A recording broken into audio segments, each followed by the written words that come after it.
Hello viewers, आज के video में हम देखेंगे कक्षा 10वीं त्रैमासिक परीक्षा हिंदी विषय का सिलेबस।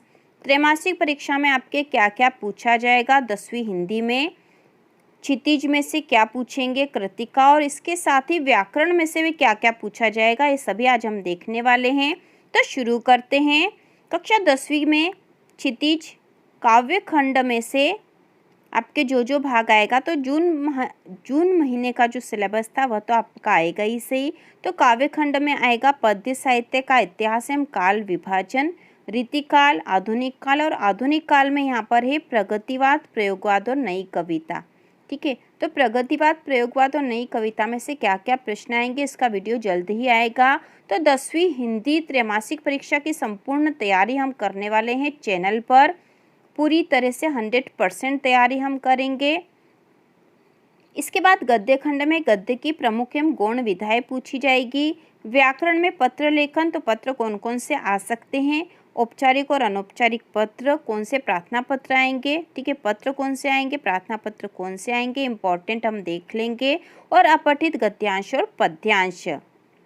इसके बाद है काव्य खंड में पद सूरदास, जो कि पाठ 1 है, यह आपके त्रैमासिक एग्जाम में आएगा। गद्य खंड का पाठ नेताजी का चश्मा, स्वयं प्रकाश के द्वारा लिखा हुआ।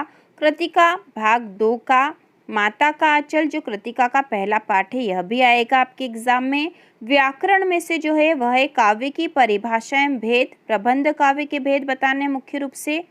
रस की परिभाषा एवं प्रकार, अंग और उदाहरण भी बताने हैं। रस की परिभाषा, प्रकार, रस के अंग और उदाहरण सहित बताने हैं। संधि एवं समास में भेद, उदाहरण भी बताने हैं इनके। निबंध लेखन और रूपरेखा, तो संधि समास में से कौन से प्रश्न आ सकते हैं, रस के कौन कौन से प्रश्न आएंगे, ये पूरी ही तैयारी, पूरी व्याकरण की तैयारी हम कर लेंगे त्रैमासिक एग्जाम के मान से, और यही व्याकरण आपकी वार्षिक में भी आएगी, तो आपकी वार्षिक की तैयारी भी साथ ही होती जाएगी।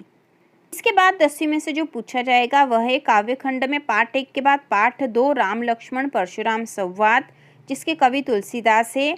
गद्य खंड का पाठ अगला बाल गोविंद भगत, जिसके लेखक है रामवृक्ष बेनीपुरी। व्याकरण में है लोकोक्तियाँ और मुहावरे। छंद में दोहा और चौपाई छंद आएंगे। कवि और लेखक परिचय आएगा। अनुच्छेद लेखन और विज्ञापन लेखन आएंगे। इसके बाद काव्य खंड में से अगला पाठ आत्मकथ्य जयशंकर प्रसाद का, यह आ सकता है, ठीक है, क्योंकि यह सितंबर के कोर्स में था और आपके एग्जाम 12 सितंबर को है, इसलिए इसके आने की कुछ संभावना है आत्मकथ्य जयशंकर प्रसाद का। इसके बाद जो अगला पाठ आएगा वह है लखनवी अंदाज यशपाल का, यह आ सकता है, ठीक है, यह आ सकता है और यह भी आ सकता है।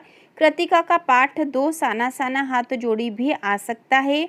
और व्याकरण में अलंकार, अतिशयोक्ति, अन्योक्ति, पुनरुक्ति, प्रकाश और मानवीकरण अलंकार आपको याद कर लेना चाहिए। तो ये सारे अलंकार भी हम तैयार कर लेंगे, बहुत ही आसान तरीके से, बहुत ही आसान उदाहरण के साथ हम तैयार करेंगे, जिससे कि 10वीं व्याकरण की पूरी तैयारी हो जाएगी आपकी। इसके साथ ही त्रैमासिक एग्जाम की भी संपूर्ण तैयारी हम करने वाले हैं। तो इसी प्रकार के और वीडियो देखने के लिए, कक्षा 10वीं हिंदी विषय की संपूर्ण तैयारी के लिए चैनल को सब्सक्राइब कीजिए।